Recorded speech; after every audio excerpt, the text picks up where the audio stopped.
Jemaat City Blessing, saat lagi kita akan beribadah online. Sebelumnya, mari kita simak pengumuman dalam sepekan. Minggu depan, kita masih akan beribadah online di channel yang sama. Jemaat sekalian, mari ambil waktu sejenak untuk memberikan persembahan di rumah Tuhan. Persembahan dapat ditransfer ke rekening Bank Gereja. Informasi nomor rekening ada di WhatsApp gereja. Pastor Yosi mengajak setiap jemaat untuk dapat berdoa bersama lewat aplikasi Zoom atau doa bersama secara pertemuan online. Sebelum beribadah, mari perhatikan dua hal berikut. Yang pertama, marilah beribadah dengan fokus dengan tidak melakukan kegiatan lain, karena Allah hadir di tengah-tengah kita. Mari menyembah dalam roh dan kebenaran. Yang kedua, ajaklah keluarga Anda di rumah atau bagikan ibadah online ini agar keluarga Anda dimanapun dapat bersama beribadah online.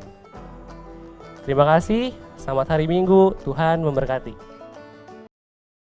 Shalom jemaat yang terkasih di dalam nama Tuhan Yesus. Senang sekali kita masih bisa berkumpul hari ini, kita masih bisa bertemu di dalam ibadah minggu pagi hari ini. Setiap minggu kita datang ke hadirat Tuhan. Jangan hanya kita mencari berkat, tetapi bawa hati kita untuk mencari dan mengenal siapa Tuhan kita. Ketika kita mengalami Tuhan di dalam kehidupan kita, ketika kita terus bersama dengan Tuhan, mencari Tuhan dengan sengaja, kita akan menemukan Tuhan. Karena Tuhan bukan pribadi yang sulit untuk ditemui. Tuhan justru menunggu kita untuk menemui Dia. Jadi mari hari ini, saat ini, kita datang dengan segala kerinduan kita untuk dengan sengaja mencari Tuhan. Bukan mencari berkat-Nya, tetapi mencari kasih-Nya, mencari hidup damai di dalam Dia, mencari kebahagiaan di dalam Dia, mencari apa tujuan hidup kita di dalam kehendak-Nya. Hari ini sama-sama kita bawa hati kita untuk menyembah dan memuji Tuhan. Dan kita minta Tuhan hadir. Kita minta Tuhan datang untuk bersama-sama kita memuji Tuhan. Mari kita berdoa. Terima kasih Tuhan, kami bersyukur buat segala yang Engkau berikan di dalam hidup kami. Ini hati kami Tuhan, kami mau menyembah-Mu, kami mau mencari nama-Mu, kami mau mencari kasih-Mu Tuhan. Kami mau mencari dan mengenal siapa Engkau Tuhan di dalam hidup kami. Karena kami mau mencari apa kehendak-Mu di dalam hidup kami. Kami tidak mau berjalan dalam kehendak kami sendiri, tetapi kami mau berjalan di dalam tuntunan-Mu, melakukan apa yang menjadi rencana-Mu di dalam hidup kami. Ini kami Tuhan, pakai kami, bawa hati kami untuk terus menyembah-Mu, karena kami percaya, kami tahu Tuhan, kami Engkau ciptakan untuk menyembah-Mu, untuk memuji Engkau setiap waktu. Ini kami Tuhan di hadapan-Mu, kami siap membawa hati kami, membawa seluruh kerinduan kami, membawa seluruh cinta kami kepadamu Tuhan, saat ini hanya untuk memuliakan nama-Mu. Terima kasih Tuhan, di dalam nama Tuhan Yesus kami berdoa dan mengucap syukur. Haleluya. Amin.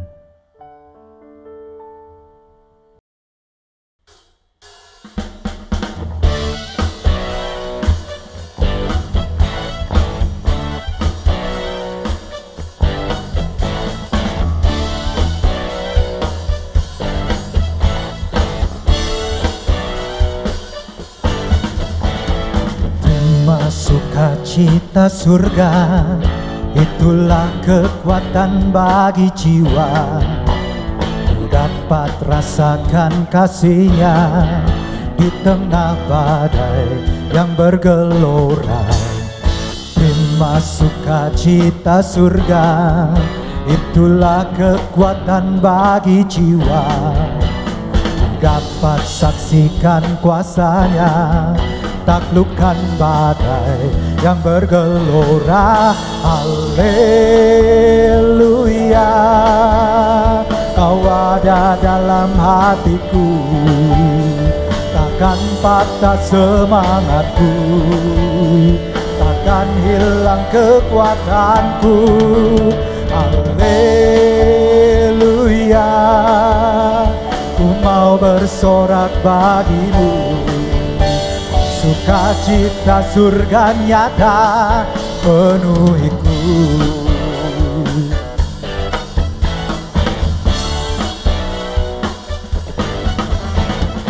Prima sukacita surga, itulah kekuatan bagi jiwa, dapat rasakan kasihnya di tengah badai yang bergelora.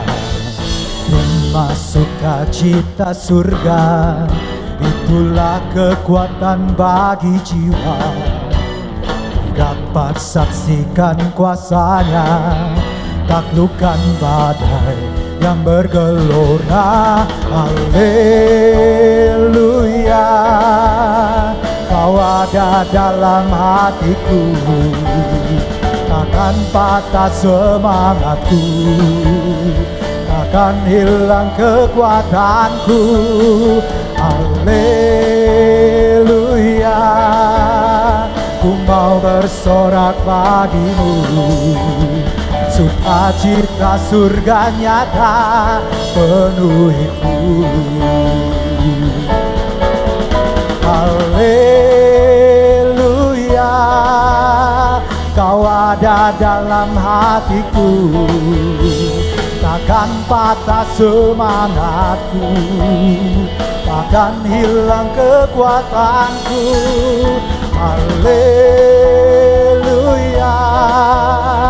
ku mau bersorak bagimu, sukacita surga nyata penuhiku. Haleluya, Kau ada dalam hatiku, takkan patah semangatku, takkan hilang kekuatanku. Haleluya, ku mau bersorak bagimu, sukacita surga nyata penuhiku. Sukacita surga nyata penuhiku, sukacita surga nyata penuhiku.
Kaulah Rajaku,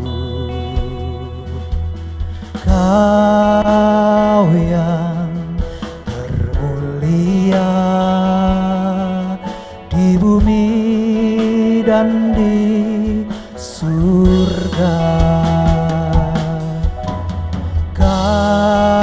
Kaulah Tuhanku, Kaulah Rajaku, Kau yang termulia di bumi dan di surga. Ku sembah Kau Tuhan, ku sembah Kau Tuhan, ku puji, ku muliakan nama-Mu. Ku sembah Kau Tuhan, ku sembah Kau Tuhan, ku puji, ku muliakan namamu. Ku sembah Kau Tuhan, ku sembah Kau Tuhan, ku puji, ku muliakan namamu. Ku sembah Kau Tuhan, ku sembah Kau Tuhan, ku puji, ku muliakan namamu.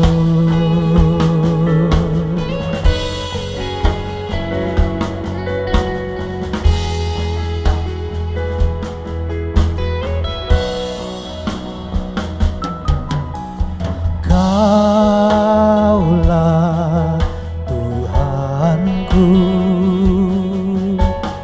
Kaulah Rajaku, Kau yang termulia di bumi dan di surga.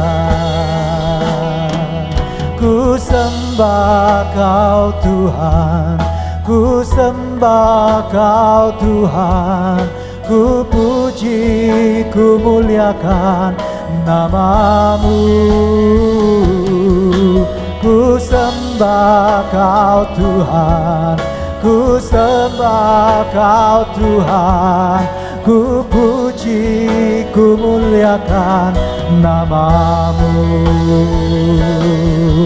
Ku sembah Kau Tuhan, ku sembah Kau Tuhan, ku puji, ku muliakan namamu. Ku sembah Kau Tuhan, ku sembah Kau Tuhan, ku puji, ku muliakan namamu. Ku sembah Kau Tuhan, ku sembah Kau Tuhan, ku puji, ku muliakan namamu. Ku sembah Kau Tuhan, ku sembah Kau Tuhan, ku puji, ku muliakan namamu. Ku sembah Kau Tuhan, ku sembah Kau Tuhan, ku puji, ku muliakan namamu. Ku sembah Kau Tuhan, ku sembah Kau Tuhan, ku puji, ku muliakan namamu. Ku sembah Kau Tuhan, ku sembah Kau Tuhan, ku puji, ku muliakan namamu.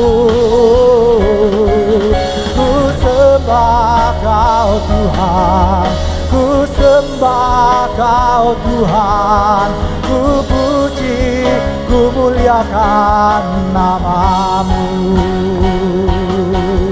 Ku sembah Kau Tuhan, ku sembah Kau Tuhan, ku puji, ku muliakan namamu.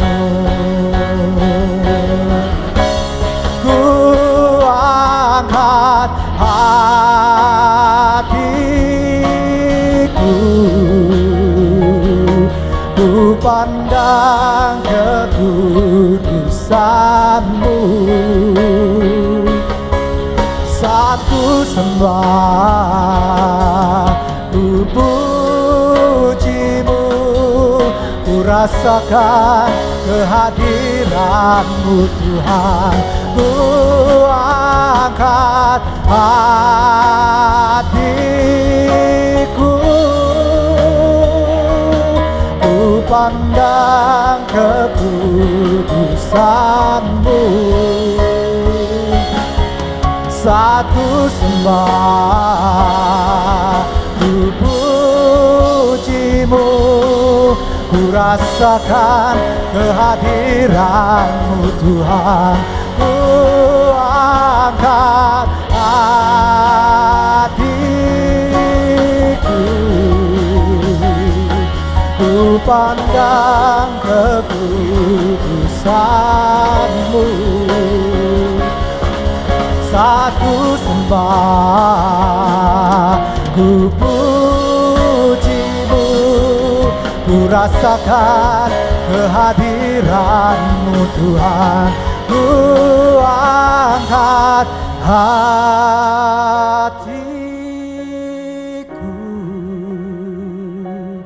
ku pandang kekudusan-Mu. Saat ku sembah, ku puji-Mu, ku rasakan kehadiran-Mu Tuhan. Saat ku sembah, ku puji-Mu, ku rasakan kehadiran-Mu Tuhan.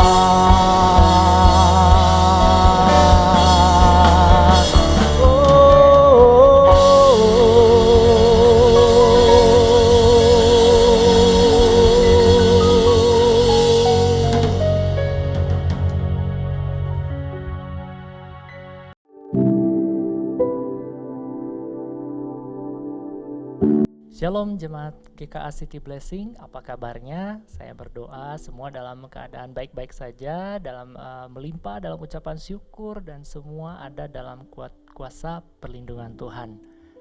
Kita sudah belajar dalam bulan November ini dari minggu pertama, kedua, ketiga, yaitu kedewasaan dalam kasih, dan ketika ada iman dalam tekanan, kemudian ada kedewasaan di masa-masa krisis. Kita bisa menyikapinya dengan kedewasaan yang tentunya dari Tuhan. Nah, untuk sesi yang sekarang saudara, saya akan membawakan tentang arti yang namanya kelimpahan. Sebelum kita mulai, mari kita berdoa bersama-sama. Tuhan Yesus, terima kasih untuk hari yang baru, hari yang penuh sukacita. Persiapkanlah hati kami untuk menjadi tanah yang subur, tanah yang baik, untuk menerima firman Tuhan, sehingga kami dapat mengaplikasikannya dalam kehidupan kami sehari-hari dan menjadi berkat bagi banyak orang. Dalam nama Tuhan Yesus kami berdoa. Amin. Baik saudara, dalam sesi ini saya akan menyampaikan arti kelimpahan, dan izinkan saya untuk membuka satu ayat, yaitu dari Yohanes 10 ayat 10. Tentunya ayat ini mungkin sudah menjadi ayat hafalan dan mungkin banyak dikutip oleh orang-orang atau hamba Tuhan, dan saya ingin menyampaikannya sekali lagi buat saudara, yaitu berbunyi demikian: pencuri datang hanya untuk mencuri dan membunuh dan membinasakan. Aku datang supaya mereka mempunyai hidup dan mempunyainya dalam segala kelimpahan. Nah, di sini kita garis bawahi kata kelimpahan. Tentunya Tuhan mau dan hadir buat saudara dan saya untuk kita mendapat apa yang namanya kelimpahan. Tapi tunggu dulu saudara, kita harus betul-betul memahami arti definisi kelimpahan supaya kita tidak salah nangkap apa artinya. Tapi berbicara nih tentang kelimpahan, berapa banyak sih orang yang mau hidup dalam kelimpahan? Tentunya semua mau mengacukan tangannya. Pasti semua kalau ditanya mau ada dalam hidup yang melimpah nggak? Tentu semua orang pada mau. Apalagi kalau kelimpahan ini dikaitkan dengan namanya materi, atau kita bicarakan dalam konteks yang namanya kekurangan. Nah, kelimpahan menjadi menarik nih. Dan kelimpahan menjadi ide yang sangat menarik dan mungkin akan dicari oleh banyak orang. Apa sih artinya melimpah? Apakah yang dimaksud melimpah secara materi? Apakah Tuhan Yesus memaksudkan ini adalah kelimpahan materi? Nah, tentunya semua orang, setiap individu punya definisi masing-masing.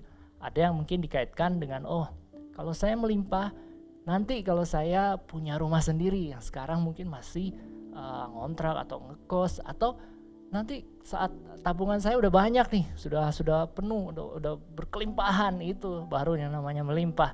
Atau kalau saya sudah punya banyak waktu dan sekarang mungkin hari-hari demi hari rutinitas pekerjaan adalah harus masuk kantor dan pulang kantor, mungkin pulang udah capek, waktu semakin sempit, belum nanti harus spend dengan keluarga, dan gimana ya untuk misalnya spend waktu untuk pelayanan contoh lah. Dan mulai berandai-andai, misalkan andai saya punya banyak waktu yang melimpah, mungkin saat saya udah gak kerja sama orang, saya punya bisnis sendiri, apakah itu yang dimaksud? Sebetulnya menurut pengalaman saya nih ya, orang yang tadinya bekerja pada orang, menjadi karyawan, dan tiba-tiba dia mungkin beralih pekerjaan menjadi wirausaha, jadi bisnismen, di setiap fase punya challenge-nya masing-masing, punya tantangannya masing-masing.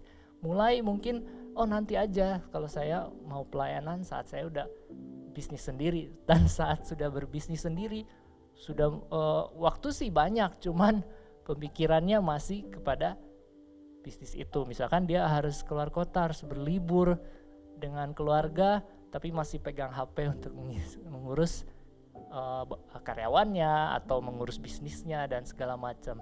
Jadi waktu adalah relatif. Tergantung apa yang saudara dan saya artikan. Apakah kelimpahan yang dimaksud adalah hidup tanpa kekurangan, atau tenang tanpa rasa khawatir, atau sehat tanpa rasa sakit, atau bahagia tanpa bergumul, punya segala-galanya. Nah saudara, penting untuk memahami, memaknai arti yang Tuhan Yesus mau, yaitu kelimpahan itu apa sih, sehingga kita tidak salah menafsirkan.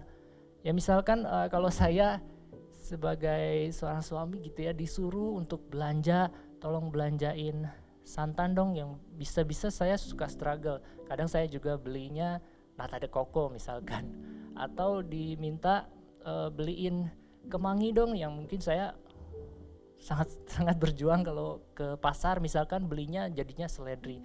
Pulang-pulang, loh kok bukan kemangi? Ya mungkin mirip-mirip sama-sama menurut saya, tapi menurut Kak Olive beda lagi. Dia bilang bukan, kemangi bisa bikin woku, kalau seledri ya buat taburan bakso mungkin. Ya bukan tentang makanan yang saya maksud, tapi untuk mengerti benar apa arti supaya tidak salah menafsirkan. Begitu saudara. Dalam Lukas 12 ayat 15 di sini berkata, firman Tuhan berkata, katanya lagi kepada mereka, berjaga-jagalah dan waspadalah terhadap segala ketamakan, sebab walaupun seorang berlimpah-limpah hartanya, hidupnya tidaklah tergantung daripada kekayaannya itu. Nah dari sini saudara, saya belajar dari Lukas 12 ayat 15, saya belajar ternyata hidup yang berlimpah-limpah harta tidaklah hidupnya itu seorang itu sendiri tidak tergantung daripada kekayaannya itu. Artinya masih ada yang lebih berharga daripada kelimpahan materi atau yang kita bisa lihat, yaitu secara jasmani.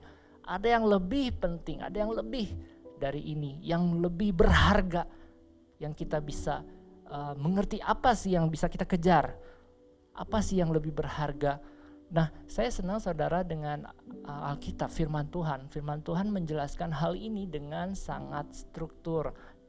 Dia menjelaskan, saya balik kembali ke ayat yang paling pertama, yaitu di Yohanes 10 ayat 10.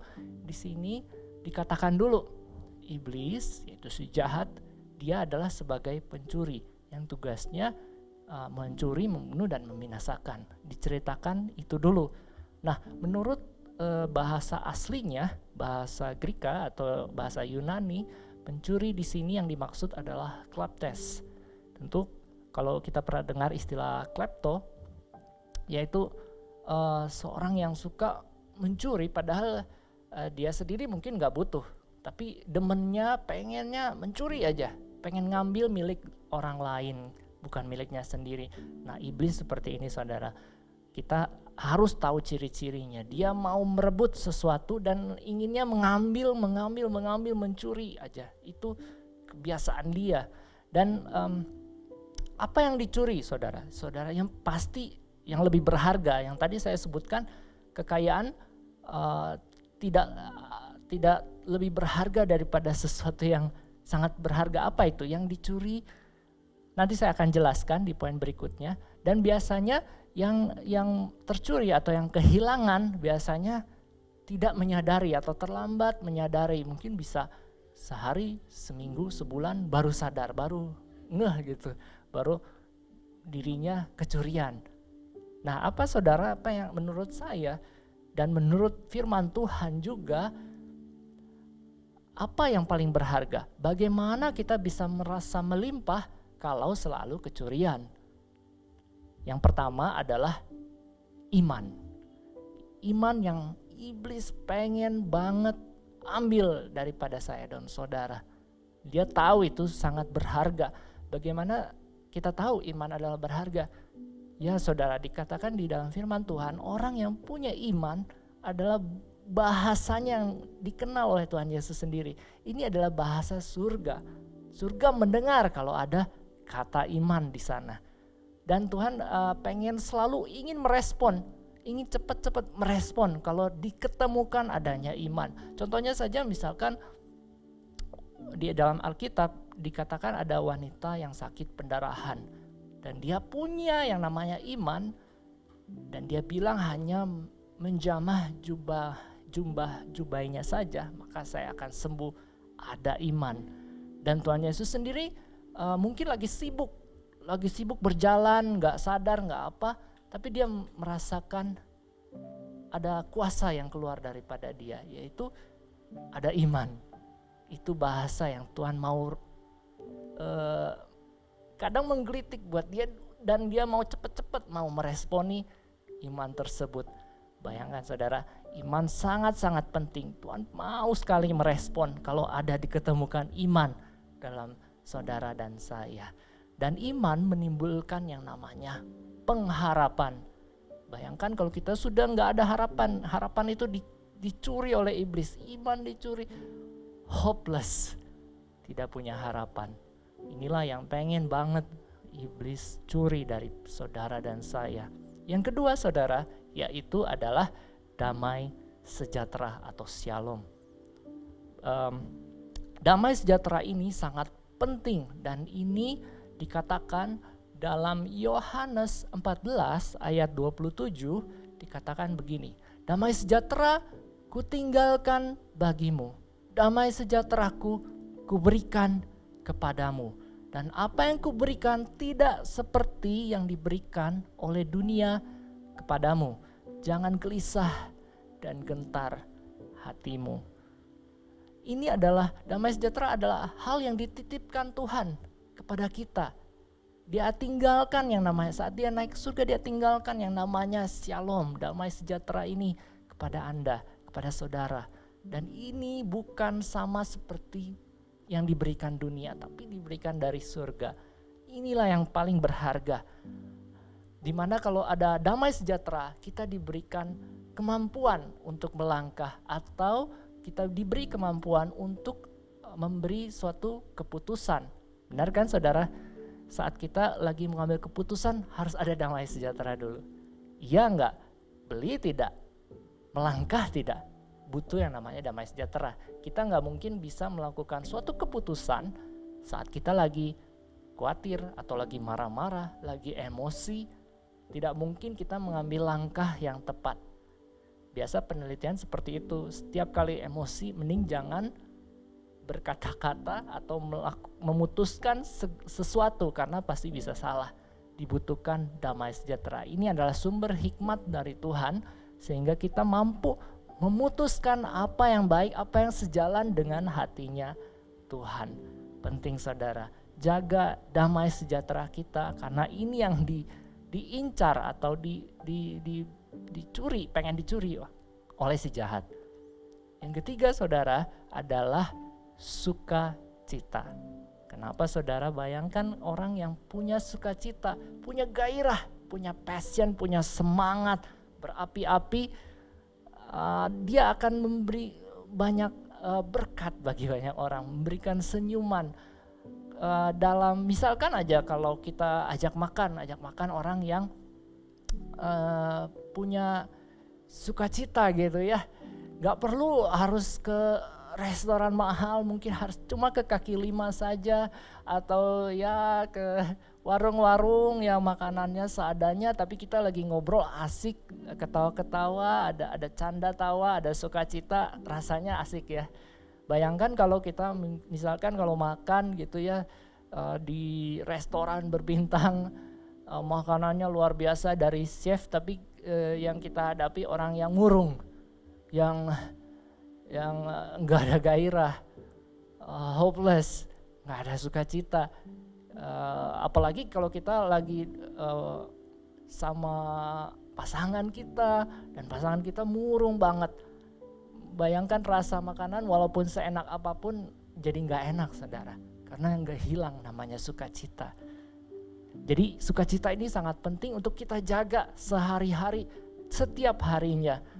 Saya selalu berdoa diakhiri dengan sukacita, dan karena saya merasa sukacita itu penting, harus kita jaga setiap hari apinya, jangan sampai ada yang padam seperti itu.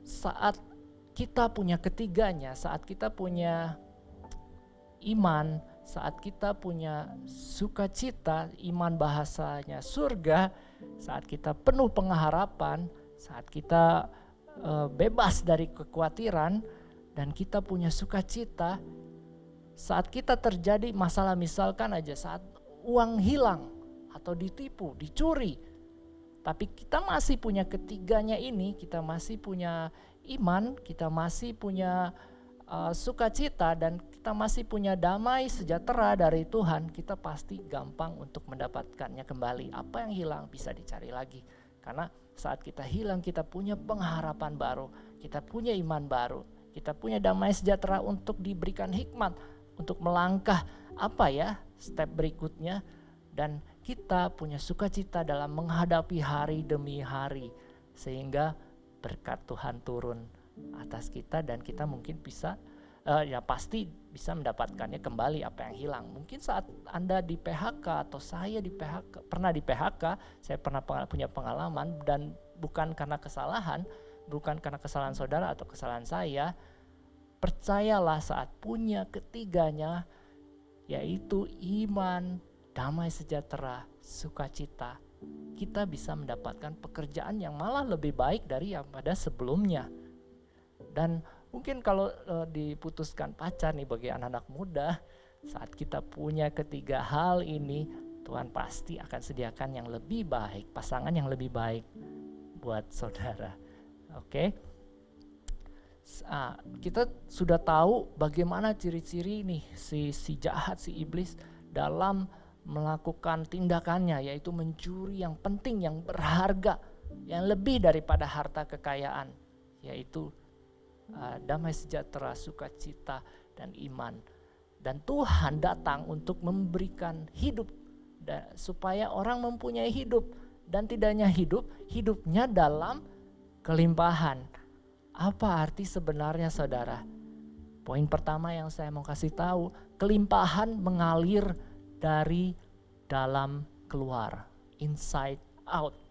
Dalam 3 Yohanes 1 ayat 2, di sini dikatakan, saudaraku yang kekasih, aku berdoa semoga engkau baik-baik dan sehat-sehat saja dalam segala sesuatu, sama seperti jiwamu baik-baik saja. Ini adalah ayat untuk menenangkan jemaat yang setia, yang ini adalah doa, pokok doa. Tapi di sini menarik, dikatakan semoga engkau baik-baik saja.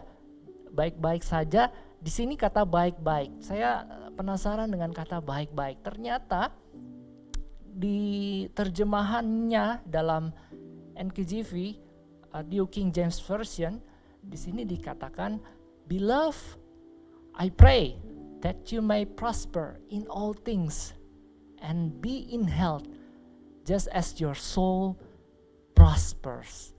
Wow, saat saya membaca terjemahan Inggris di NKJV, ternyata baik-baik dikatakan prosper, yaitu kelimpahan, melimpah. Di sini dikatakan tidak hanya melimpah secara jasmani, yaitu kesehatan, tapi dikatakan juga melimpah dalam jiwa. Jiwa yang baik-baik dikatakan jiwa yang melimpah dari inside out. Jiwa ada di dalam, saudara, faktor internal tidak kelihatan. Dan di sini sama pentingnya dengan apa yang kelihatan. Apa yang ada di dalam memunculkan apa yang ada di luar. Nah, Yesus datang, dia melimpahkan rohani kita dan jiwa kita sehingga kita memiliki hidup yang berharga. Di dalam Roma 15 ayat 13, semoga Allah, ini doa Paulus untuk jemaatnya, semoga Allah sumber pengharapan memenuhi kamu dengan segala sukacita dan damai sejahtera dalam iman kamu, supaya oleh kekuatan Roh Kudus kamu berlimpah-limpah dalam pengharapan. Ini adalah ayat firman Tuhan. Ini yang saya katakan di awal tadi, yang si jahat pengen ambil dari kita.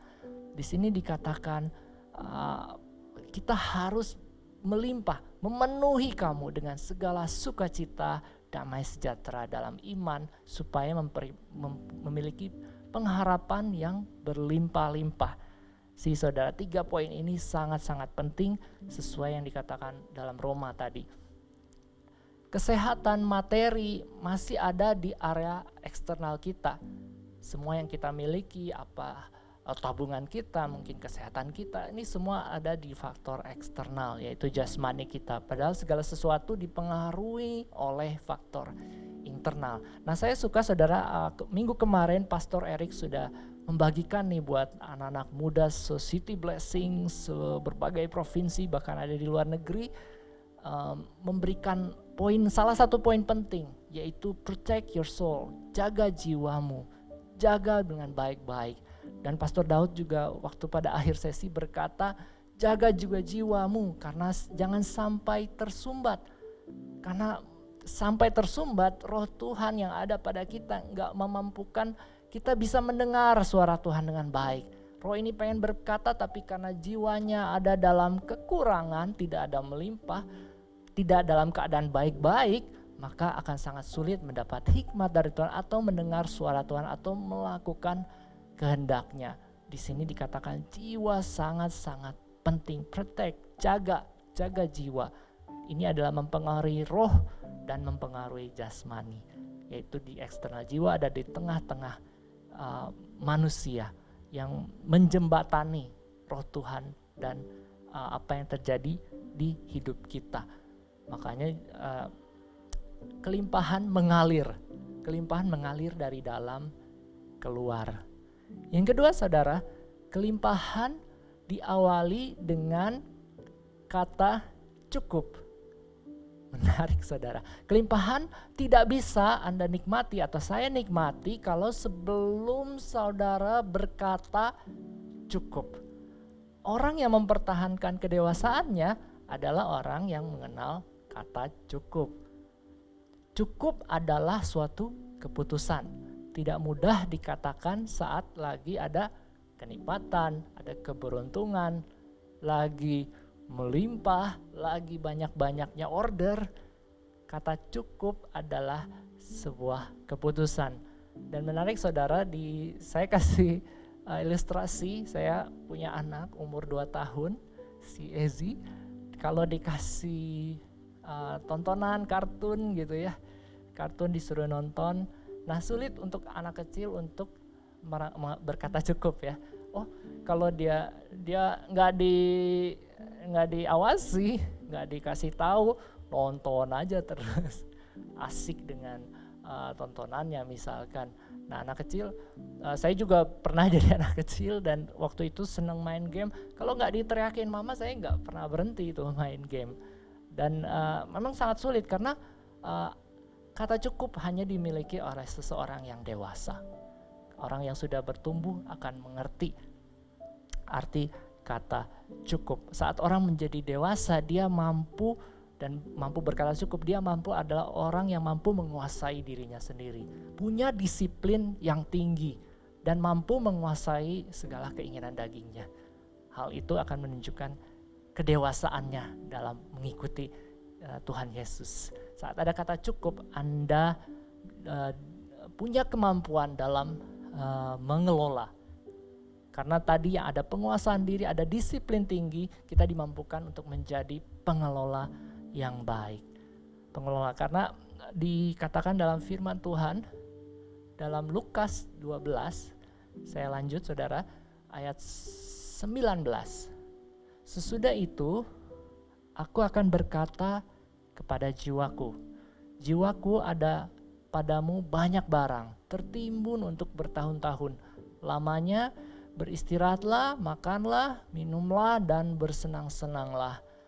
Tetapi firman Allah kepadanya, hai engkau orang bodoh, pada malam ini juga jiwamu akan diambil daripadamu.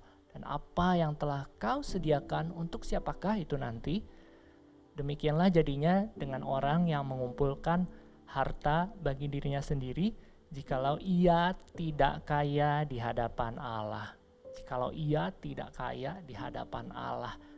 Dari ayat ini saya ingin membawakan saudara dengan poin berikutnya, yaitu adalah kelimpahan hadir saat kita tidak hanya memikirkan diri sendiri. Karena di sini dikatakan dalam Lukas tadi adalah seorang yang punya segalanya. Tadi dikatakan perumpamaan orang yang punya segala-galanya, dia mau istirahat, mau bersenang-senang, dikatakan sia-sialah, percumalah. Karena apa gunanya jika ia tidak dipandang kaya oleh Tuhan sendiri, oleh Allah sendiri. Nah, saya jadi ingat nih saat Kersel Young Leaders, Young Meetings, di sini saya dengar dari Faith ya, anaknya Koteo Putri. Dikatakan orang kaya, ada pertanyaan nih ke dia, orang kaya itu seperti apa sih? Dan dia menjawab, orang yang dapat memberi, itu adalah orang kaya. Itu saya setuju banget pada saat mendengar hal itu. Saya bersyukur, that's well taught. Orang yang tidak pernah memberi, kalau orang tersebut tidak pernah merasa cukup. Orang gak bisa untuk memberi kalau dia gak bisa berkata merasa cukup, karena dia akan selalu berpikir akan kekurangan, dan bagaimana dia bisa memberi. Dan dia selalu ada di dalam hatinya, ada khawatir, cukup gak untuk saya sendiri atau untuk keluarga saya sendiri. Dan jangan salah saudara, kata cukup bukan berarti Anda tidak diperkenankan oleh Tuhan untuk mengelola hal yang banyak lagi. Tidak saudara, jangan salah. Don't get me wrong, kata cukup bukan berarti Anda harus stop sampai di sini dan tidak mau lebih excellent, tidak mau lebih melakukan yang lebih terbaik lagi di dalam kehidupan kita. Tidak saudara, karena apa? Tuhan ingin kita mengelola banyak. Maka dari itu dia akan kasih kita kesempatan dulu, diuji dulu kesetiaan kita dalam mengelola hal-hal yang ada pada kita, yang sedikit dulu, sebelum kita dibawa Tuhan untuk mengelola. Makanya ketiga hal ini penting, yaitu Anda punya iman, saudara punya damai sejahtera, saudara punya sukacita. Anda akan dimampukan, karena kita akan dipercayakan hal-hal perkara kecil dahulu sebelum diberikan perkara yang besar. Dan masih ingat di sharing saya bulan yang lalu, saat tanaman berbuah, buahnya ada 30, 40 dan 100 kali lipat. Ini adalah tanda progresif, tanda sesuatu yang naik level demi level. Makanya Tuhan ingin Anda mengelola banyak. Kenapa saudara? Supaya Anda bisa memberkati lebih banyak orang lagi. Anda bisa memberi lebih lagi. Saat Anda berlimpah akan waktu, Anda bisa mampu mengelola waktu dan bisa memberikan waktu untuk banyak orang. Saat Anda dikasih berkat Tuhan yang melimpah, punya berkat Tuhan mau dibagikan lebih banyak lagi, kan itu menjadi blessing bagi banyak orang. Puji Tuhan saudara. Saya tutup sharing saya dengan Filipi 4 ayat 11 sampai 13. Kukatakan ini bukanlah karena kekurangan, sebab aku telah belajar mencukupkan diri dalam segala keadaan. Aku tahu apa itu kekurangan dan aku tahu apa itu kelimpahan. Dalam segala hal dan dalam segala perkara tidak ada sesuatu yang merupakan rahasia bagiku, baik dalam hal kenyang maupun dalam hal kelaparan, baik dalam hal kelimpahan maupun dalam hal kekurangan. Segala perkara dapat kutanggung di dalam Dia yang memberi kekuatan kepadaku. Nah, di sini Rasul Paulus berkata dia tahu apa yang namanya kekurangan, dia tahu apa yang namanya kelimpahan, sehingga dia belajar mencukupkan dirinya. Tidak ada sesuatu yang rahasia bagi Paulus. Semuanya dia tahu arti yang namanya kelimpahan yang Tuhan maksud. Makanya dia berani berkata di ayat 13, segala perkara dapat kutanggung di dalam Dia yang mempunyai Yesus di dalam Dia yang memberi kekuatan kepadaku. Dia memampukan melakukan segala perkara, baik yang susah, yang menjepit, dalam krisis, dalam tekanan. Dia tahu apa yang harus dia lakukan karena dia menjaga damai sejahteranya, dia menjaga sukacitanya, dia menjaga setiap hari damai sejahtera dan iman dia akan Tuhan Yesus. Inilah ketiga hal yang sangat-sangat penting. Dia tahu, dia mengerti hal ini sehingga ketiga hal ini memampukan dia dalam melakukan pelayanan dia sebagai rasul.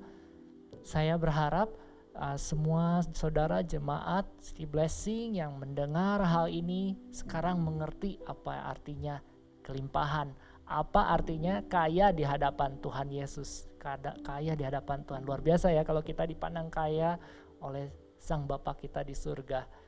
Sudahkah kita berkata cukup untuk semua anugerah Tuhan yang disediakan kepada kita? Sanggupkah kalian berkata atau saya berkata, Christ is enough for me.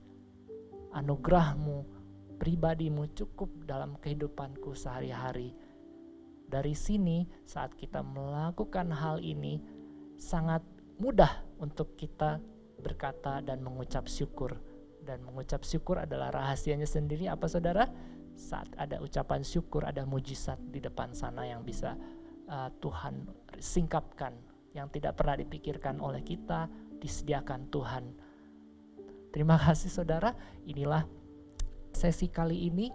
Saya harap semua jemaat mengerti sekarang apa arti melimpah, dan saat ini juga saudara bisa mengambil keputusan untuk hidup berlimpah. Dan semuanya tidak sulit, kita semua bisa mencapai kelimpahan dengan menjaga ketiga hal ini, yaitu jaga iman saudara kepada Tuhan Yesus, karena ini adalah bahasa yang dimengerti oleh surga. Yang kedua, jaga damai sejahtera saudara, karena ini adalah alarm sistem yang memampukan saudara mengambil keputusan yang tepat sesuai dengan kehendak Tuhan, sesuai dengan hikmat Tuhan. Dan jangan lupa saudara, saat ada sukacita, kita bisa jadi berkat bagi di sekeliling kita. Karena kita membagikan sukacita Tuhan, ada joyful Tuhan dibagikan. Apalagi sekarang sudah mau Desember, ada sukacita yang kita mau bagikan di Natal bulan depan. Oke, saya tutup dalam doa. Bapak, terima kasih untuk sharing firman Tuhan hari ini yang Kau mampukan hamba-Mu ini untuk memberitakan rahasia Tuhan, yaitu apa arti yang namanya hidup dalam kelimpahan. Terima kasih Tuhan atas ayat-Mu ini, Yohanes 10 ayat 10. Tuhan datang untuk memberi kehidupan, dan tidak hanya kehidupan tapi kehidupan yang mempunyai segala kelimpahan. Dan biarkan kami selalu menjaga yaitu iman kami, yaitu damai sejahtera kami, yaitu sukacita kami, dan tidak kami izinkan iblis atau si jahat merebut hal-hal yang penting ini yang melebihi dari harta kekayaan. Terima kasih Yesus, terima kasih Roh Kudus. Dalam nama Yesus kami sangat-sangat bersukacita. Haleluya. Amin. Sampai bertemu di minggu depan. Tuhan memberkati. God bless you all. Saudaraku, mari buka hatimu, angkat tanganmu untuk menerima berkat Tuhan. Bapa menghadapkan wajahnya kepada saudara dan memberikan damai sejahtera. Saudaraku yang kekasih, terimalah berkat anugerah Bapa bersama dengan Yesus Tuhan dan Juru Selamat kita, dan dalam persekutuannya dengan Roh Kudus dari sekarang sampai selama-lamanya. Di dalam nama Tuhan Yesus kami berdoa dan bersyukur. Haleluya. Amin. Tetap semangat saudaraku. Tuhan Yesus memberkati. Shalom.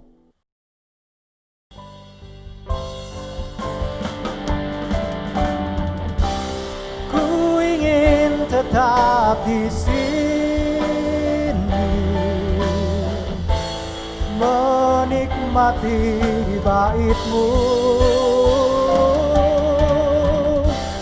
Ku ingin tetap di sini dan memandang indah wajah-Mu. Ku ingin tetap di sini, menikmati bait-Mu. Ku ingin tetap di sini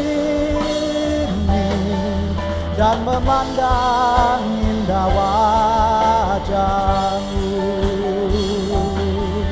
dan memandang indah wajah-Mu, dan memandang indah wajah-Mu.